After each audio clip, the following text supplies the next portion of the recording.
I found the folder on a Tuesday morning while looking for our tax documents. It was labeled Project Freedom in my husband Blake's handwriting, tucked behind old mortgage papers in his home office filing cabinet.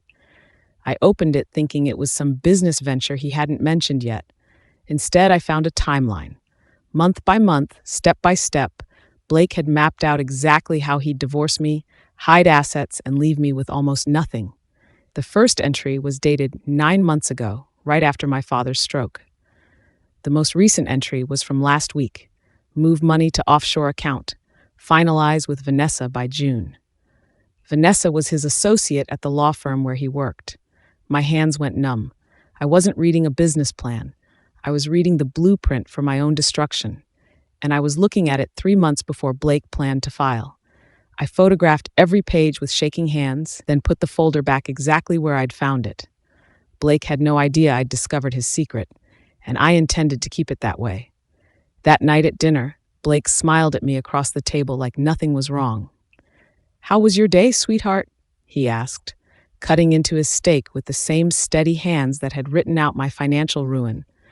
I smiled back and told him about the grocery store and the dry cleaning, playing the role he expected.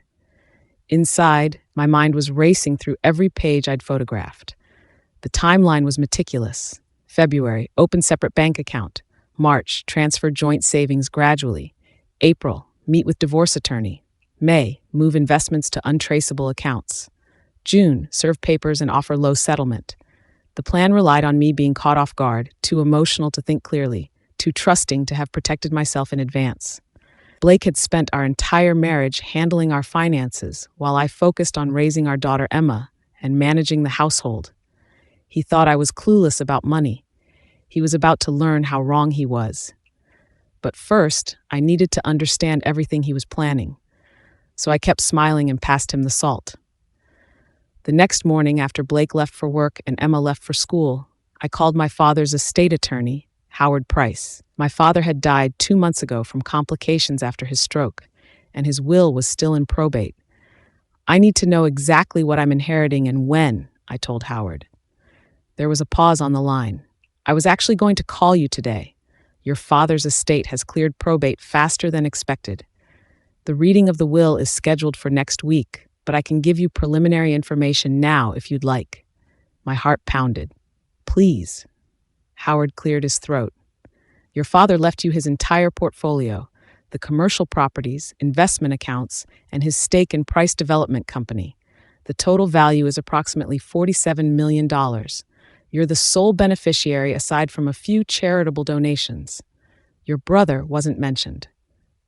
I sat down hard on the kitchen chair. $47 million. My father and I had been close, but I'd had no idea his commercial real estate business had grown so large. Howard continued talking, but I could barely focus. "There's one condition. Your father specified that the inheritance must remain in your name alone. It cannot be considered marital property under any circumstances.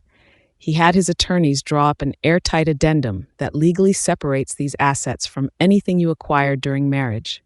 It's unusual, but entirely legal." I closed my eyes and saw my father's face the last time we'd talked, 3 weeks before he died. He'd been in the hospital, weak but lucid. "Blake's not who you think he is," he'd whispered.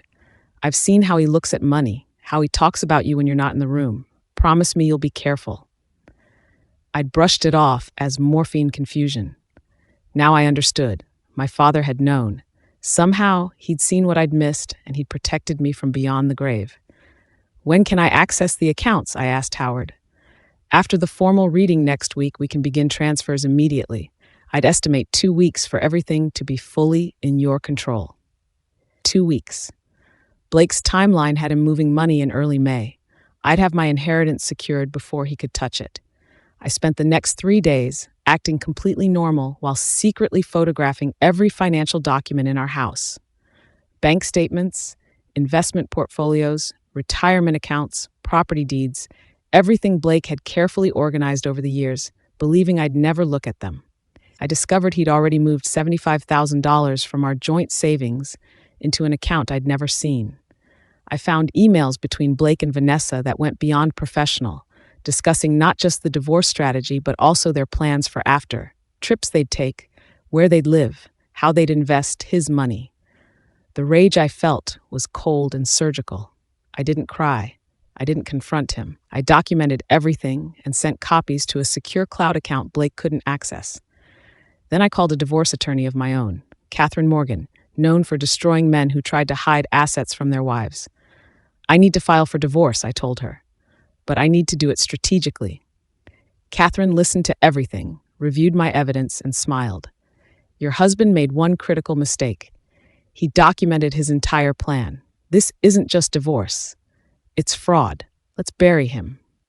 The will reading happened on a Thursday morning at Howard's office. I didn't tell Blake about it. As far as he knew, my father's estate was tied up in probate and would be for months. That's what I'd told him, and he'd never questioned it. Howard's office was elegant, all dark wood and leather chairs.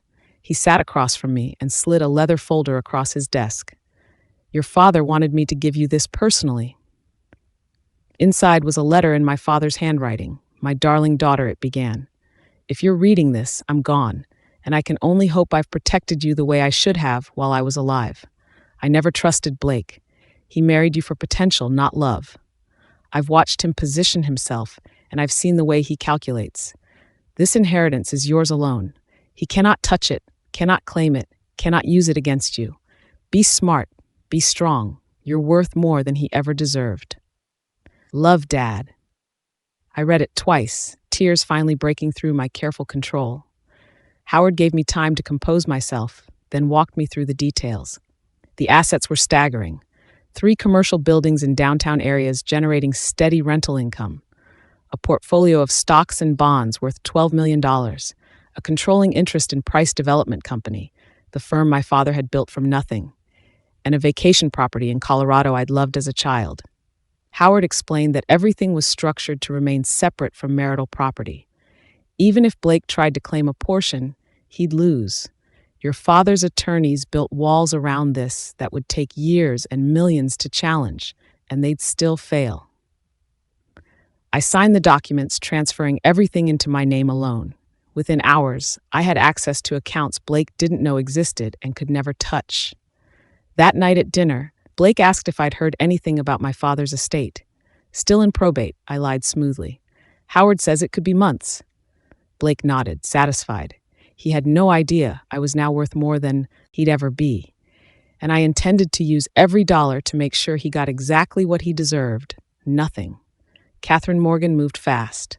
Within a week, she'd filed for divorce on my behalf, listing Blake's hidden accounts, his affair with Vanessa, and his documented plan to defraud me as grounds for fault-based divorce. In our state, that meant I could pursue punitive damages on top of asset division. The process server delivered the papers to Blake at his office on a Monday morning. I know because Catherine called me the moment it happened. He's getting served right now in front of his colleagues, including Vanessa. I was at the coffee shop where I'd been meeting with my new financial advisor, setting up trusts and accounts that would protect my inheritance for generations. When my phone rang 20 minutes later, I let it go to voicemail. Blake called 6 more times. I ignored them all. Finally, a text came through. I typed back, "Talk to your attorney. Talk to your attorney. I'll talk to mine." Then I blocked his number and ordered another coffee. My hands were steady. My mind was clear. For the first time in 9 months, since I'd first suspected something was wrong but couldn't name it, I felt powerful. Blake came home that night and found the locks changed. I'd hired a locksmith that afternoon and had every entry point secured. I watched from the upstairs window as he tried his key, then pounded on the door. "This is my house," he shouted. "You can't lock me out." I opened the window. "Check the deed, Blake. My father bought this house and put it in my name only as a wedding gift. You've been living in my property for 12 years. Now you're trespassing." His face went purple with rage. "Your father's estate is frozen. You can't do this." I smiled. "The estate cleared probate last week.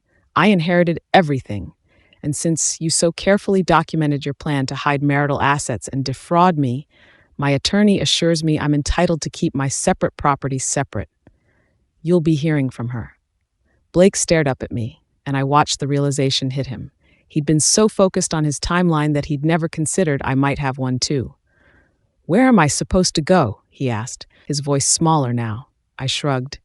"I hear Vanessa has a nice apartment. I'm sure she'll take you in." Then I closed the window and drew the curtains. The next morning, Catherine called with an update.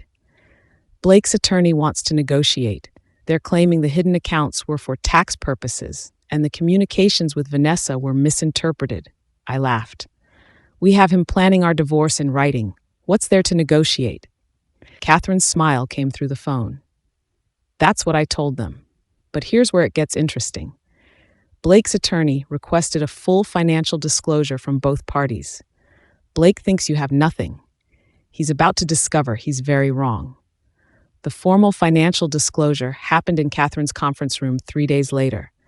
Blake sat across from me with his attorney, a nervous-looking man named Foster, who kept adjusting his tie. Catherine slid a folder across the table. "This is my client's current financial position." Foster opened it and went pale. Blake grabbed it from him and stared at the numbers. "This can't be right. 47 million? He looked at me like I'd appeared out of nowhere. "Where did this come from?" I met his eyes. "My father's estate.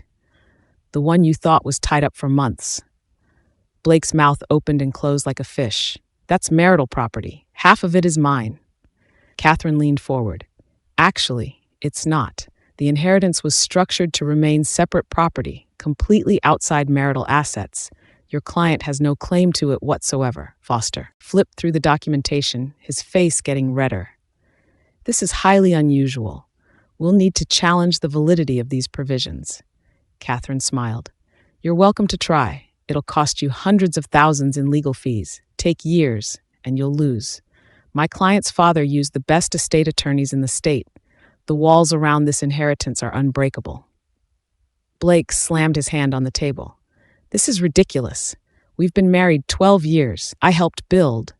"Build what?" I interrupted, my voice ice cold.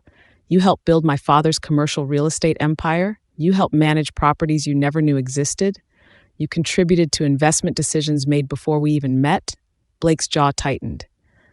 "I supported you. I provided for this family." I pulled out my own folder and slid it across the table. "Let's talk about what you actually provided." The folder contained everything. Copies of Blake's Project Freedom timeline. Screenshots of his emails with Vanessa discussing their post-divorce plans. Bank statements showing the $75,000 he'd moved from our joint account into his secret account. Credit card statements proving he'd paid for romantic dinners and weekend trips with Vanessa using our joint funds. And a full accounting of every asset he'd tried to hide. Offshore accounts, investments under Vanessa's name, even a condo he'd purchased as a business investment that I knew was meant to be their love nest.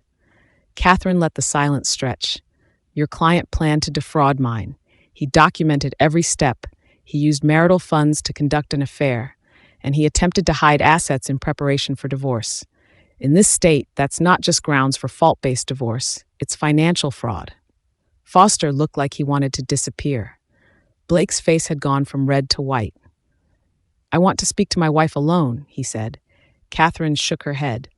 "Not a chance. All communication goes through attorneys now." Blake looked at me desperately. "Please, can we just talk? This is insane." I stood up, gathering my papers. "You had 9 months to talk to me, Blake. Instead, you planned to destroy me. You thought I was too stupid to notice, too weak to fight back, too dependent on you to survive on my own." My voice didn't shake. I'd practiced this moment. "But here's what you didn't know. My father saw you clearly. He knew exactly what you were, and he protected me from you. Every dollar you thought you'd take, it never existed. Every asset you tried to hide, I documented it. Every move you planned, I was 10 steps ahead. I picked up my purse. You wanted your freedom, Blake. You've got it. But you're leaving this marriage with exactly what you brought into it. Nothing." Catherine smiled at Foster. "We'll expect your client's response to our terms within 48 hours. Fair warning, if he continues to fight, we'll pursue fraud charges. The district attorney is very interested in financial crimes." Blake sat frozen as we left. In the elevator, Catherine turned to me. "That was perfect. How do you feel?" I looked at my reflection in the polished doors, like I finally woke up. Emma took the news better than I expected. She was 16, old enough to understand that her father had made choices that hurt our family. I sat her down in the living room and told her the truth. Not every detail, but enough. Your dad and I are getting divorced. He did some things that broke my trust, and we can't fix it. Emma nodded slowly. Is he having an affair with Vanessa from his office? I blinked, surprised. How did you know? She shrugged. I saw them together at the mall last month. He told me it was a work meeting, but they were holding hands. I didn't want to tell you because I thought maybe I was wrong. My heart broke for her. I'm so sorry, sweetheart. You shouldn't have had to carry that secret. Emma hugged me tight. Are we going to be okay? Money-wise, I mean. Dad always said he was the one who paid for everything. I smiled. We're going to be more than okay. Your grandfather left us an inheritance. We're secure. Emma pulled back and looked at me with eyes that seemed older suddenly.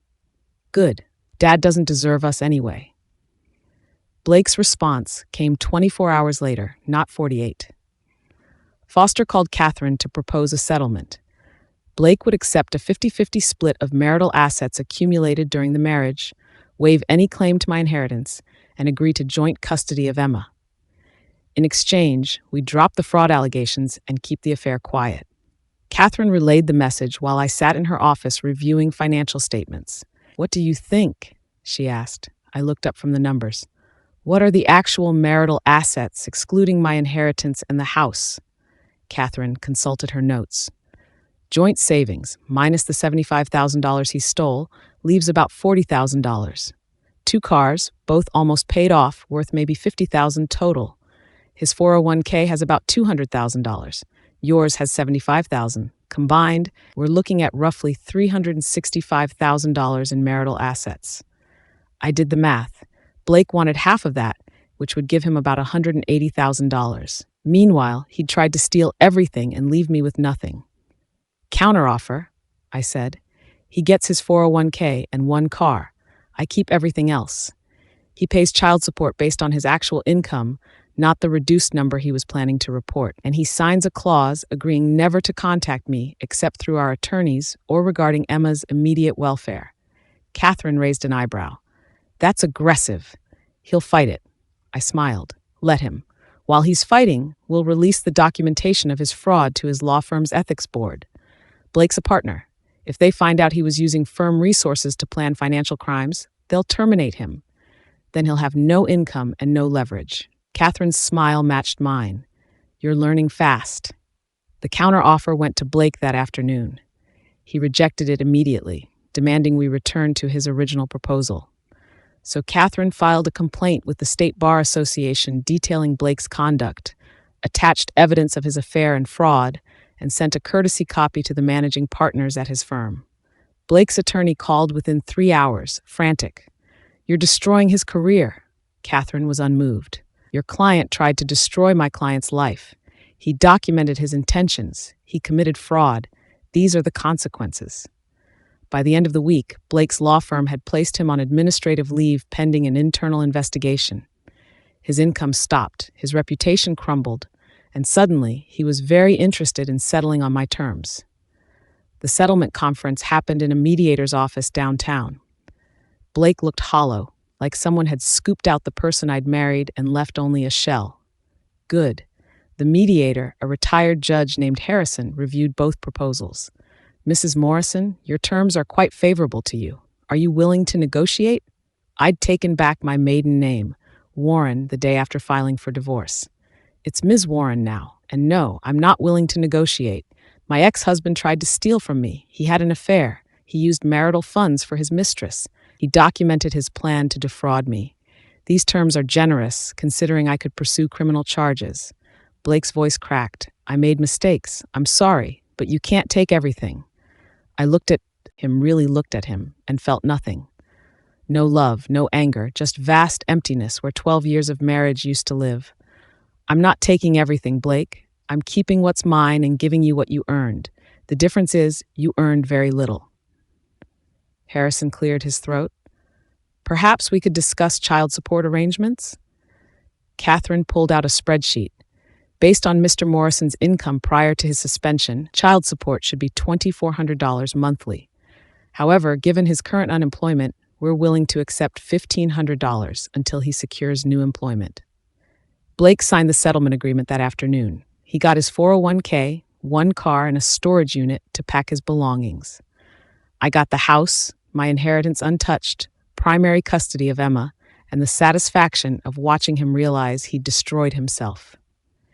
As we left the mediator's office, Blake grabbed my arm in the hallway. "This isn't over. I'll fight this." I pulled away calmly. "The agreement is signed, Blake. It's already over." His eyes were desperate. "How did you do this?" "You weren't supposed to know about the inheritance until after the divorce. I had it all planned." I smiled coldly. "That's your mistake. You planned it alone. You assumed I was too stupid to find your folder, too weak to fight back, too scared to destroy you. But you forgot something important." Blake waited. "I'm my father's daughter. He taught me to be strong, to be smart, and to protect myself from men who only see me as something to use. You never understood that, and now you never will." I walked away and didn't look back. Behind me, I heard him kick the wall. The sound echoed in the empty hallway like the ghost of our marriage, violent, pointless, and already fading. 3 months later, Emma and I moved into a smaller house in a better neighborhood. I'd sold the house Blake and I had lived in, too many bad memories, and bought a beautiful colonial with a huge backyard where Emma could have space to grow. The inheritance sat safely in trusts and investment accounts, managed by advisors who respected my intelligence and treated me like the business owner I'd become. I'd taken an active role in my father's company, Price Development. The board had voted me in as a director, and I was learning the commercial real estate business from the ground up. Turned out I had my father's talent for spotting potential properties and negotiating deals. Who knew? Blake had found work at a smaller firm, taking a significant pay cut and a major hit to his ego. Vanessa had broken up with him the week after his suspension. Apparently, she'd been interested in successful Blake, not broke and disgraced Blake. He paid child support on time and saw Emma every other weekend. She was polite to him but distant, their relationship damaged by his choices. One Saturday afternoon, I was reviewing property proposals when Emma came into my home office. "Mom, can I ask you something?" I closed my laptop. "Always." She sat down in the chair across from my desk, looking nervous. "How did you know what to do? With Dad, I mean. How did you know how to protect us?" I thought about it carefully. I didn't at first. When I found his folder, I was terrified, but then I realized I had two choices. I could fall apart and let him win, or I could get smart and fight back. I chose to fight. Emma nodded slowly. "Grandpa would be proud of you." My eyes burned with sudden tears. I hope so. He protected me even after he was gone. That inheritance wasn't just money, it was freedom. It was the ability to leave a bad situation without being trapped by finances. That's what he wanted for me. Emma smiled. "Can you teach me about money and business and protecting myself? I don't want to ever be trapped like you almost were." I stood and hugged her tight. "Absolutely. Starting this summer, you're learning everything I know." 6 months after the divorce finalized, I hosted a dinner party at my new house. Catherine Morgan came, along with Howard Price, my financial advisor, and a few friends who'd supported me through everything. We sat around my dining room table, eating good food and drinking better wine, celebrating not just my divorce, but my new life. "To second chances," Catherine said, raising her glass, "and to men who document their own crimes," Howard added with a grin. We all laughed. Emma, sitting at the head of the table, raised her sparkling cider. "To Mom for being a badass." I nearly spit out my wine. "Emma," she grinned, unrepentant. "What?" "It's true." After dinner, Howard pulled me aside on the back porch. "Your father would be incredibly proud of you, not just for how you handled Blake, but for how you've stepped into leadership at Price Development. You're a natural." I looked out at the backyard, lit with string lights I'd hung myself. "I'm just figuring it out as I go." Howard shook his head. "That's what leadership is. Your father didn't have all the answers either. He just kept moving forward and learning. You're doing the same thing."